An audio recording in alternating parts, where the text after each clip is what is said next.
Hello students, how are you? I hope all of you fine. So today we are going to discuss a new topic, that is moment of inertia.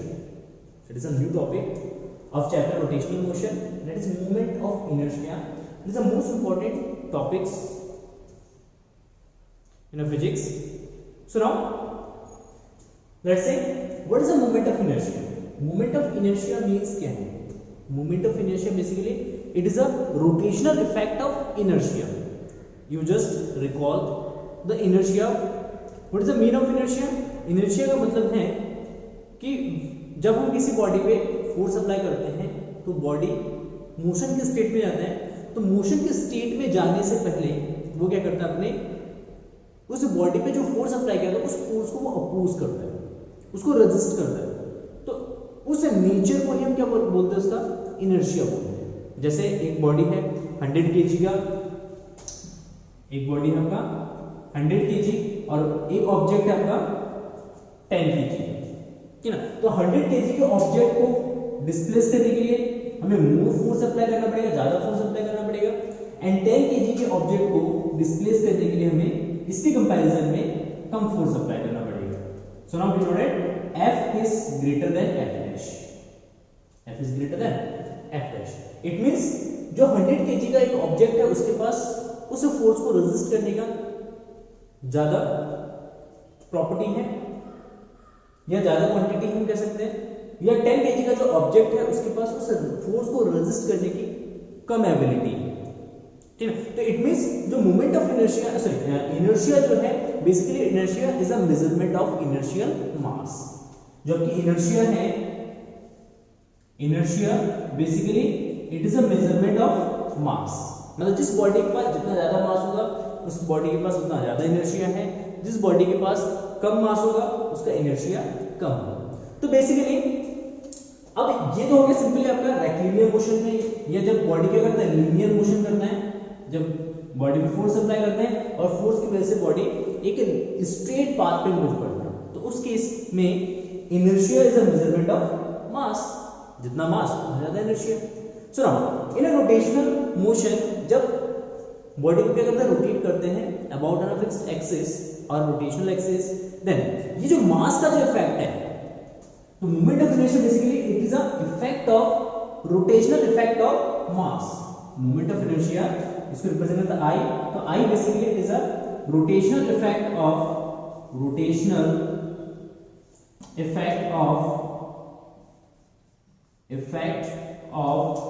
Inertia और मास। तो moment of inertia basically it gives the rotational effect of inertia, मतलब उस inertia जो linear inertia है या उस body का मास है, उस बॉडी को जब हम रोटेट करेंगे about an fixed axis, then उस मास का रोटेशनल इफेक्ट क्या है, जो उस मास का रोटेशनल इफेक्ट क्रिएट हो रहा है, that effect is known as moment of inertia. That effect is known as moment of inertia. इसका फिजिकल मीन क्या है, मतलब जिस बॉडी के पास जितना ज्यादा इनर्शिया होगा, है ना, उसको मूव कराने के लिए उतनी ज्यादा टॉर्क की जरूरत होगी।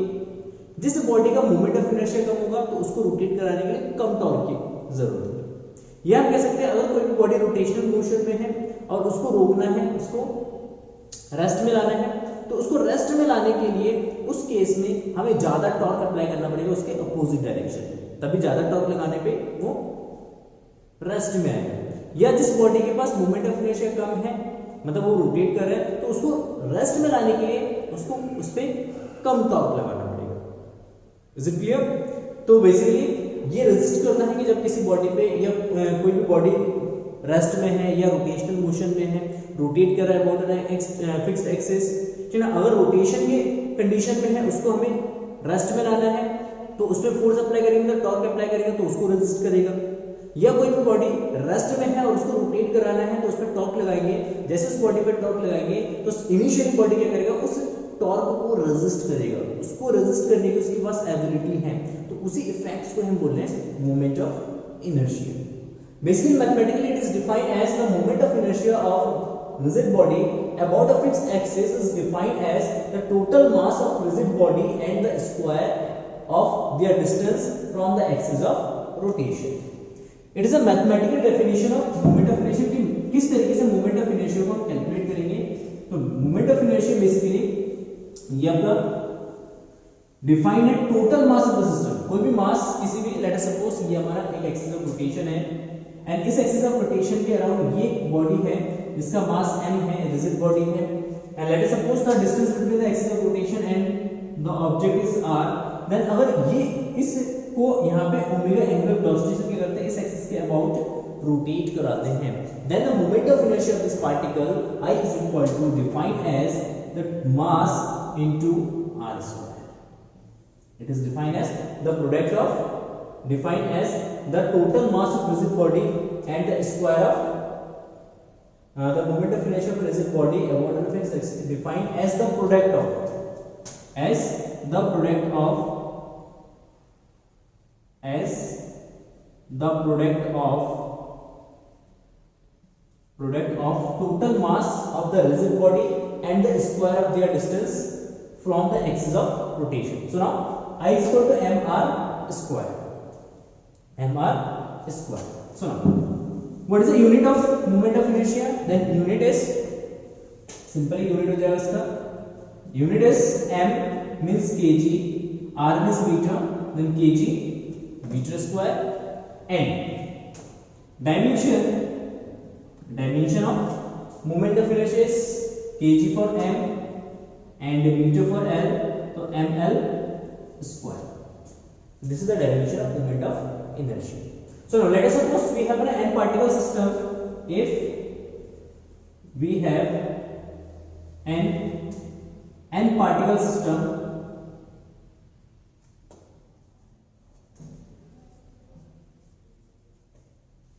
we have a n particle system, then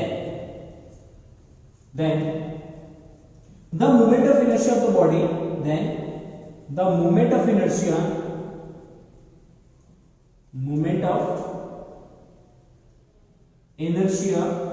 of the body, then the moment of inertia of the body I is equal to, it is sum of all the moment of inertias of all particles. मतलब इस body में जितने भी particles हैं, n particles हैं, उन सारे n particles की इस फिक्स्ड एक्सिस के अबाउट मोमेंट ऑफ इनर्शिया निकालेंगे और उसको एड अप कर देंगे। जब उसको एड अप करेंगे तो total moment of inertia I is equal to जाएगा I1 plus I2 plus I3 and plus IN। ये फर्स्ट पार्टिकल का moment of inertia, second particle का moment of inertia, third particle का moment of inertia, and it is moment of inertia of nth particles. So now I1 is equal to what? I1 is equal to m1 r1, that is m1 particles r1 distance पे हैं, m2 particle r2 distance पे हैं, m3 particle r3 distance पे है, mn particles rn distance पर है। Let suppose ये पूरा होल बॉडी जो है ओमेगा एंगुलर वेलोसिटी से इस z एक्सिस के अबाउट क्या कर रही है, रोटेट कर रही है। Then the moment of inertia I is equal to m1, let us suppose यहाँ पे एक कंडीशन सी कंसीडर करते हैं, let us suppose mass of all particles is same, mass of all particles is same, ये कंसीडर कर लेते हैं, दैट इज m। ठीक है, तो डेरिवेशन थोड़ा सा कॉम्प्लिकेटेड हो जाएगा। तो लेट अस सपोज कि मास जो है एक पार्टिकल का वो क्या है, सेम, मतलब आइडेंटिकल पार्टिकल्स है। So now I is equal to m r1 का स्क्वायर प्लस m r2 का स्क्वायर प्लस m r3 का स्क्वायर प्लस m r4 का square plus dot dot m rn square, m rn square. So m is common, m को common ले लेते हैं, r1 square plus r2 square plus r3 square and plus dot dot rn square. Simple. तो इसको summation के form में लिखते हैं, then we get m summation of r square I is equal to ri square, r is equal to 1 n then I is equal to जो moment of inertia is equal to m summation of ri का square where I is equal to 1 to n, जो I का value जाएगा वो 1 से n तक हो जाएगा। Clear? So this is the moment of inertia of n particle system. अगर हमारे पास n पार्टिकल सिस्टम है तो एंड पार्टिकल सिस्टम का मोमेंट ऑफ इनर्शिया ये हो जाएगा। And next point is the factor on which the moment of inertia will depend, the factor on which the moment of inertia of system depends. मतलब किसी system का moment of inertia किस factors पे depend करता है? There are 4 factors in which a moment of inertia of a body will depend. It is first is mass of the system, first factor is mass of the system, point first, सबसे पहले factors देखते हैं। First factors है mass m, simply indirectly जो moment of inertia we know right, moment of inertia I is equal to what, mr square then here m, I is proportional to m, it means जितना ज्यादा मास होगा inertia उतना ज्यादा होगा। तो first factor is mass, मास पे depend करता है, जितना ज्यादा मास होगा मोमेंट ऑफ इनर्शिया उतना ज्यादा होगा, मास कम होगा तो मोमेंट ऑफ इनर्शिया कम होगा। Second thing is mass distribution, mass distribution it is the most important. Mass distribution मतलब सिस्टम का मास किस तरीके से डिस्ट्रीब्यूटेड है, यूनिफॉर्मली डिस्ट्रीब्यूट है, या जैसे मान लेते हैं एक व्हील है जो आपके इंजन वगैरह में यूज होते हैं, लेट अस सपोज अगर व्हील आपने देखा होगा तो व्हील में ज्यादातर मास जो उसके रिम पे कोइंसाइड होते हैं, रिम पे होते हैं सबसे ज्यादा मास, जो कि व्हील्स होते हैं, व्हील्स वगैरह बनाए जाते हैं, व्हील में आपने ऑब्जर्व किया होगा कि हमेशा मास जो उसके रिम पे होता है, क्योंकि जब एक्सिस ऑफ रोटेशन से क्या होता है, रिम पे ज्यादा मास होता है, एक्सिस ऑफ रोटेशन से डिस्टेंस इंक्रीज करते हैं, ये एक्सिस ऑफ रोटेशन है, मास की डिस्टेंस r को इंक्रीज करेंगे then moment of inertia I will increase. तो इसलिए जो व्हील होता है लाइक दिस, ये व्हील, ये इसका एक्सिस ऑफ रोटेशन है, this is axis of rotation. इस एक्सिस ऑफ रोटेशन के अराउंड जब ये व्हील रोटेट करती है, हमें इस तरीके से एंगुलर वेलोसिटी से रोटेट करी जाती है, तो इसके सर्कमफ्रेंस पे, यहाँ पे इसके रिम पे सबसे ज्यादा मास होगा, क्योंकि मास जितना ज्यादा इसके एक्सिस ऑफ रोटेशन से लार्जर डिस्टेंस पे होगा तो उस केस में इसका मोमेंट ऑफ इनर्शिया ज्यादा होगा। जब मोमेंट ऑफ इनर्शिया ज्यादा होगा तो उसको रोकने के लिए ज्यादा फोर्स चाहिए या रोकने के लिए ज्यादा टॉर्क चाहिए। तो इसलिए जब एक बार इंजन स्टार्ट हो जाता है, इंजन को स्टार्ट कर देते हैं, तो उसको व्हील को रोकना थोड़ा सा डिफिकल्ट हो जाता है, क्योंकि उसको रोकने के लिए फिर हमें ज्यादा फोर्स लगाना पड़ता है। तो इसलिए इंजन जो है स्मूथली क्या करता है, वर्क करता है, क्योंकि वो रुकता नहीं है। ठीक है, तो इसलिए मोमेंट ऑफ इनर्शिया व्हील का ज्यादा होता है, क्योंकि उसके मास जो उसके रिम पे ज्यादा होता है या उसके पेरिफेरी पे सबसे ज्यादा मास होता है। तो second thing is mass distribution. इस सिस्टम में जो आपका मास है वो किस तरीके से डिस्ट्रीब्यूट किया गया है उस पे डिपेंड करता है आपका moment of inertia. And second point, sorry third point is that it's depends on the shape and size, shape and size. मतलब जिस सिस्टम पे हम वर्क कर रहे हैं उस सिस्टम का शेप एंड साइज कैसा है, उस सिस्टम का शेप एंड साइज कैसा है। जैसे फॉर एग्जांपल अगर एक रिंग के साथ डील करते हैं, आगे कैलकुलेट करेंगे, अगर एक रिंग के साथ डील करते हैं तो रिंग का मोमेंट ऑफ इनर्शिया होता है I is equal to mr square. अगर हम एक डिस्क के साथ डील करते हैं, एक डिस्क के साथ डील करेंगे तो इसका मोमेंट ऑफ इनर्शिया होता है I is equal to half of mr square. इस एक्सिस ऑफ रोटेशन पे, इसका भी एक्सिस ऑफ रोटेशन है, सेम एक्सिस ऑफ रोटेशन पे दोनों का मोमेंट ऑफ इनर्शिया क्या होता है, सेम होता है। If we deal with a solid sphere, अगर हम एक सॉलिड स्फीयर के साथ डील करते हैं तो इस केस में इसका मोमेंट ऑफ इनर्शिया होता है, ये सॉलिड स्फीयर है, सॉलिड है, ठीक है, सॉलिड स्फीयर का मोमेंट ऑफ इनर्शिया होता है I is equal to 2/5 mr square. Let us suppose mass सबका सेम है, इसका भी मास m है, इसका भी मास m है और इसका भी मास क्या है, m है, मास सबका सेम है, रेडियस लेट अस सपोज सबका सेम है, इसका भी रेडियस r है, इसका भी रेडियस r है और इस स्फीयर का भी रेडियस कितना है, r है। तो मास एंड रेडियस सेम है सबका, लेकिन हर एक सिचुएशन में आप देख सकते हैं सबका मोमेंट ऑफ इनर्शिया क्या है, डिफरेंट। तो third factor is that shape and size, मतलब उस ऑब्जेक्ट का शेप कैसा है और उसका साइज कैसा है, ठीक है ना, उस पर डिपेंड करता है मोमेंट ऑफ इनर्शिया।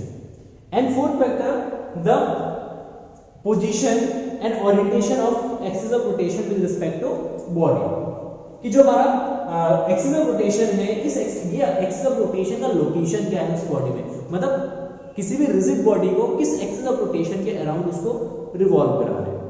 तो अगर एक्सिस ऑफ रोटेशन को चेंज करेंगे तो उस केस में आपका मोमेंट ऑफ इनर्शिया भी क्या जाएगा, चेंज हो जाएगा। लेट अस सपोज कोई भी रिंग है, या लेट अस सपोज ये है आपका एक डस्टर है, लेट अस सपोज ये आपका एक डस्टर है, ठीक ना। इस डस्टर को अगर इस तरीके से घुमाते हैं, सेंटर से एक्सिस ले लेते हैं इस तरीके से, और इस तरीके से इसको घुमाते हैं, तो ये एक्सिस ऑफ रोटेशन हो जाएगा। अगर इसको यहां से रोटेट कराते हैं इस तरीके से, है ना, इस तरीके से अगर रोटेट करेंगे तो दोनों केसेस में मोमेंट ऑफ इनर्शिया का डिफरेंट है। अगर सेंटर से इसको रोटेट कराते हैं तो इसका मोमेंट ऑफ इनर्शिया आता है m n स्क्वायर बाय 12।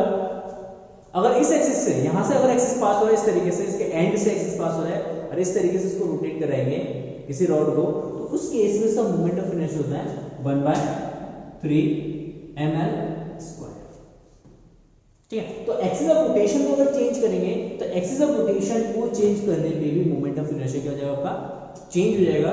तो fourth factor is the orientation and position of the axis of rotation. तो मोमेंट ऑफ इनर्शिया किसी बॉडी का फोर फैक्टर्स पे डिपेंड करता है। First is mass, second is mass distribution, third is shape and size of the rigid body, and fourth जो है आपका fourth factors is that position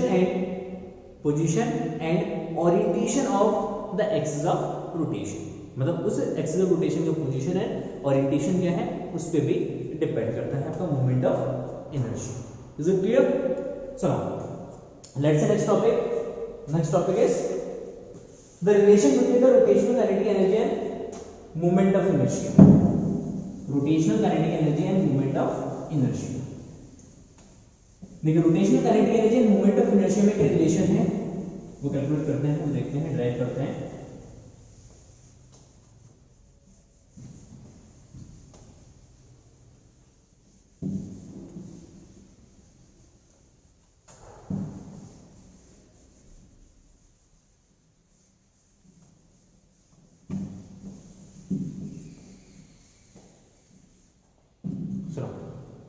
Next point is relation between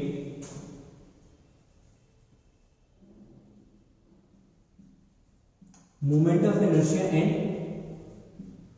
kinetic energy of a rigid body. Kinetic energy means rotational kinetic energy. It is a rotational kinetic energy.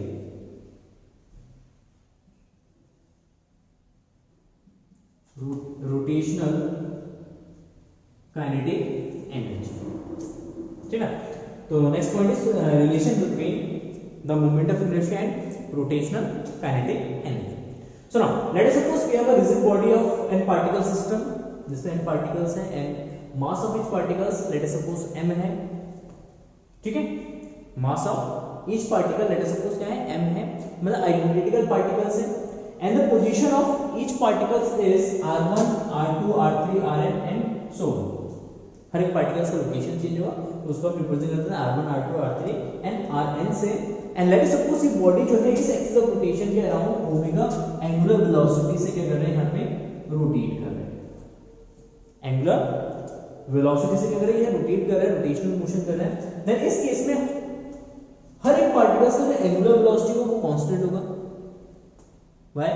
Because when a body rotate about an axis of rotation with an angular velocity, then the angular velocities of all the particles will same। हर एक particles का angular velocity क्या होता है, same होता है, angular acceleration same होता है, but they have different linear velocities। मतलब इनके पास जो linear velocities है, ये linear velocities different होंगी। then the let us suppose first particle का linear velocity v1 है, सेकेंड पार्टिकल का लीनियर वेलोसिटी v2 है, एंड थर्ड पार्टिकल का लीनियर वेलोसिटी v3 है, एंड एन पार्टिकल का लीनियर वेलोसिटी है हमारा vn। देन द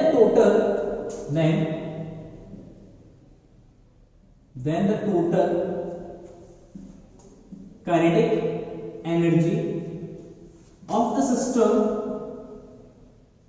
और बॉडी मतलब रिजिड बॉडी या सिस्टम कह सकते हैं। तो रोटेशनल टोटल काइनेटिक एनर्जी किसी भी सिस्टम या किसी बॉडी का that is K E is equal to, देखो first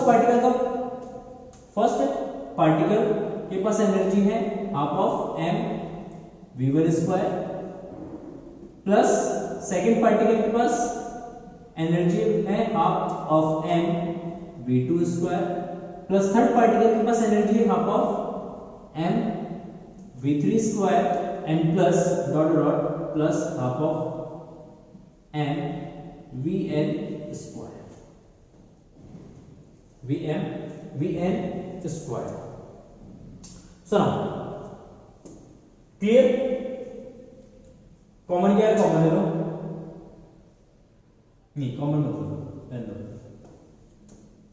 just but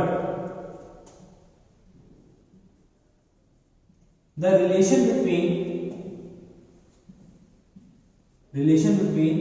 the linear velocity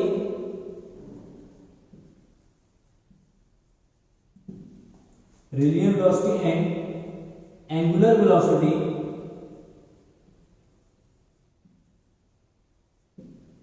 ठीक है।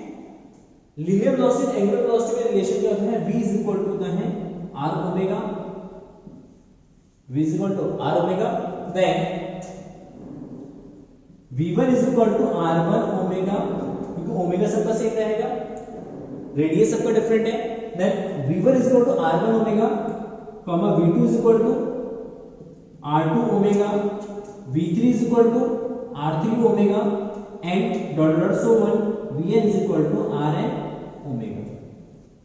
Then substitute the values in this equation, इस वाली इक्वेशन में सब्स्टिट्यूट कर देंगे, then K E kinetic energy is equal to half of m v1 square is equal to r1 square omega square plus half of m r2 square omega square plus half of m r3 square into omega square and plus dot dot plus half of m rn square omega square.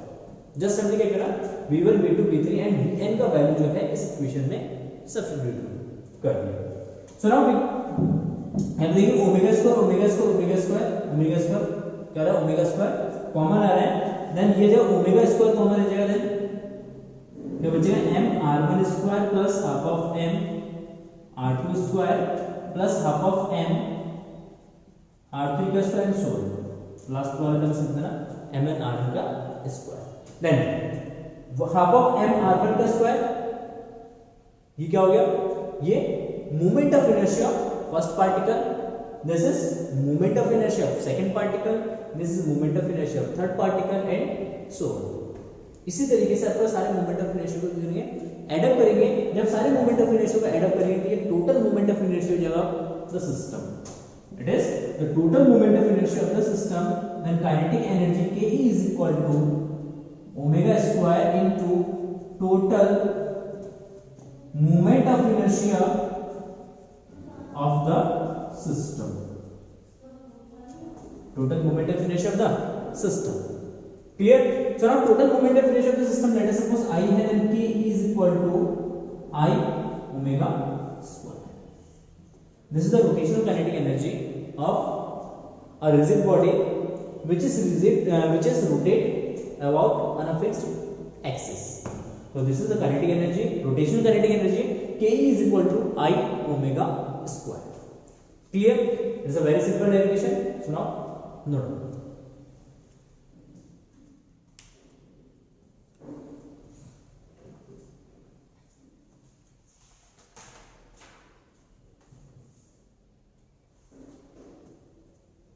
So note down. So now next topic is radius of gyration. So now what is the radius of gyrations? How it is defined? The definition of radius of gyrations is that radius of gyrations about an axis of rotation may be defined as the distance of axis of rotation at which यहाँ पे force डालना at which if the whole mass of the body were concentrated, मतलब जिस point पे पूरे system का या पूरे बॉडी का मास कंसंट्रेटेड है, it's moment of inertia about the given axis would be the same as with the actual distribution of mass। इसको सिंपल से लैंग्वेज में आप समझते हैं। क्या कहना चाह रहा है? Let us suppose we have a ring, ये एक रिंग है एंड रिंग का जो मास है m है, radius is r and this is the axis of rotation. और इसी एक्सिस ऑफ रोटेशन में इस रिंग को क्या करते हैं, ओमेगा एंगुलर वेलोसिटी से रोटेट कराते हैं and radius of this ring is r, then moment of inertia of this ring I is equal to mr square. इस रिंग का मोमेंट ऑफ इनर्शिया कितना है, mr स्क्वायर। अब इस रिंग के पास जितना मास है, उन मास को किसी पॉइंट पे कंसंट्रेट कर देते हैं। दैट इज सपोज यही सेम हमारा एक्सिस ऑफ रोटेशन है। अब इस रिंग का मास क्या करते हैं, किसी एक पॉइंट पे कंसंट्रेट कर देते हैं। लेट अस सपोज इस पॉइंट पे कंसंट्रेट है, this is a point mass m, एक पॉइंट ऑब्जेक्ट है जिसका मास m है, और इस पॉइंट ऑब्जेक्ट का जो मास है वो इस रिंग के मास के इक्वल है। देन अगर इस मास को इस एक्सिस ऑफ रोटेशन के अराउंड क्या करते हैं, सेम एंगुलर वेलोसिटी ओमेगा से रोटेट कराते हैं। देन इस केस में इस मास का जितना मोमेंट ऑफ इनर्शिया होगा, अगर ये मोमेंट ऑफ इनर्शिया इस रिंग के मोमेंट ऑफ जो इसके एक्चुअल मास डिस्ट्रीब्यूशन के कारण है, इस रिंग के मोमेंट ऑफ इनर्शिया के इक्वल हो जाए, then the distance between this axis of rotation and the point mass is known as the radius of gyration. Simply again ये एक्सिस ऑफ रोटेशन हो गया आपका सिंपल। इस एक्सिस ऑफ रोटेशन के around इस रिंग को क्या करते हैं, एंगुलर वेलोसिटी ओमेगा से रोटेट कराते हैं एंड जब ये एंगुलर वेलोसिटी ओमेगा से रोटेट करेगा, देन उसका मोमेंट ऑफ इनर्शिया होगा I equal to mr square. And now एक दूसरा केस हम क्रिएट करते हैं, इसका मोमेंट ऑफ इनर्शिया हो गया, ये फर्स्ट केस हो गया आपका सिंपली। सेकंड केस हम क्रिएट करते हैं कि इस रिंग के पास जितना मोमेंट ऑफ इनर्शिया है, उस मोमेंट ऑफ इनर्शिया इस रिंग के पास जितना मास है, उस मास को किसी एक पॉइंट पे कंसंट्रेट कर देते हैं। लेट अस सपोज इस पॉइंट P पे टोटल मास इसका कंसंट्रेटेड है एंड इस मास को जो यहाँ पे इस एक्सिस ऑफ रोटेशन के अराउंड क्या करते हैं, ओमेगा एंगुलर वेलोसिटी से रोटेट करते हैं। जब ये रोटेट करेगा ओमेगा एंगुलर वेलोसिटी से, देन अगर इस केस में, दोनों के केस में अगर मोमेंट ऑफ इनर्शिया सेम है, मतलब इस रिंग का मोमेंट ऑफ इनर्शिया और इस कंसंट्रेटेड मास का मोमेंट ऑफ इनर्शिया, तो दोनों का मोमेंट ऑफ इनर्शिया सेम है, देन इस केस में इस एक्सिस ऑफ रोटेशन से इस पॉइंट मास तक जहां पे इस रिंग का टोटल मास कंसंट्रेटेड है, then the distance between this mass and axis of rotation is known as radius of gyration. तो यहाँ पे इसको बोलेंगे रेडियस, इस डिस्टेंस को बोलेंगे रेडियस ऑफ जाइरेशन।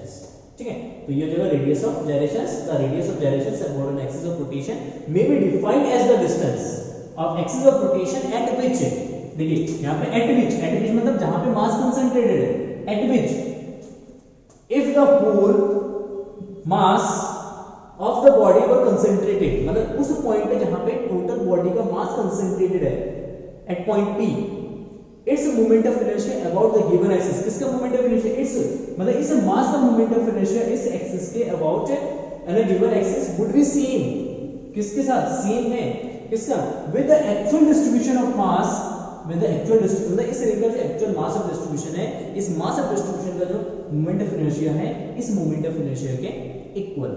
देन इस केस में अगर मोमेंट ऑफ इनर्शिया निकालेंगे तो moment of inertia is equal to जाएगा half of, sorry moment of inertia is equal to m k square, m k square. ठीक है, तो अगर रेडियस ऑफ जाइरेशन के फॉर्म में लिखेंगे moment of inertia, radius of gyration, तो radius of gyration I is equal to m k square. अगर radius of gyration निकाला तो उस केस में क्या करेंगे, इस मोमेंट ऑफ इनर्शिया और इस मोमेंट ऑफ इनर्शिया को क्या करेंगे, इक्वल कर देंगे। ठीक है, इसके मोमेंट ऑफ इनर्शिया और इसके मोमेंट ऑफ इनर्शिया को कर देंगे, इक्वल करेंगे एंड इक्वल करके फिर k का वैल्यू कैलकुलेट कर लेंगे किसी भी सिस्टम का। लेट अस सपोज अगर एक स्फीयर है, स्फीयर का मोमेंट ऑफ इनर्शिया क्या है, इस एक्सिस, इसके डायमीटर के अबाउट अगर इसको रोटेट कराते हैं तो एक स्फीयर का मोमेंट ऑफ इनर्शिया होता है I is equal to 2/5 m r square, 2/5 m r square. Then इस केस में इस स्फीयर का अगर रेडियस ऑफ जाइरेशन कैलकुलेट कर रहे हैं तो उस केस में इस मोमेंट ऑफ इनर्शिया को इस मोमेंट ऑफ इनर्शिया के इक्वल रख देंगे लाइक दिस कि mk square is equal to 2/5 mr square, then m से m cancel, then k square is equal to 2/5 r square, then k is equal to root of 2/5 r, root of 2/5 r के square का root निकालेंगे तो r आ जाएगा। तो ये आपका radius of जाइरेशन हो जाएगा किसके लिए, स्फीयर के लिए। This is a sphere, solid sphere है, कैसा है सॉलिड स्फीयर। सॉलिड स्फीयर का रेडियस ऑफ जाइरेशन हो जाएगा रूट 2/5 r। अगर रिंग के निकालना हुआ radius of gyration then mk square is equal to mr square, then m से m cancel, then k is equal to r। इस केस में रेडियस ऑफ जाइरेशन के रेडियस के इक्वल हो जाएगा, है ना। तो इस तरीके से हमें किसी भी सिस्टम के लिए या किसी भी बॉडी के लिए रेडियस ऑफ जाइरेशन कैलकुलेट कर सकते हैं। तो रेडियस ऑफ जाइरेशन निकालने का सिंपल तरीका है कि दोनों के moment of inertia, radius of gyration के टर्म्स में मोमेंट ऑफ इनर्शिया और उस सिस्टम या उस बॉडी का एक्चुअल जो मोमेंट ऑफ इनर्शिया है दोनों को इक्वल कर देंगे तो आपका रेडियस ऑफ जाइरेशन कैलकुलेट हो जाएगा। तो आई होप ये सारे पॉइंट्स क्लियर हो होंगे एंड नेक्स्ट वीडियो में हम डिस्कस करेंगे moment of inertia of a various system और वेरियस रिजिड बॉडी, ठीक है ना। रिंग के लिए मोमेंट ऑफ इनर्शिया कैलकुलेट करेंगे, आपका सिंपली डिस्क का मोमेंट ऑफ इनर्शिया कैलकुलेट करेंगे, सिलेंडर का मोमेंट ऑफ इनर्शिया कैलकुलेट करेंगे, स्फीयर का मोमेंट ऑफ इनर्शिया कैलकुलेट करेंगे। जितने भी सिस्टम्स है रेगुलर सिस्टम्स हैं उन सारे रेगुलर सिस्टम्स का moment of inertia next lectures में कैलकुलेट करेंगे। And thank you for watching this video, have a nice day, bye bye.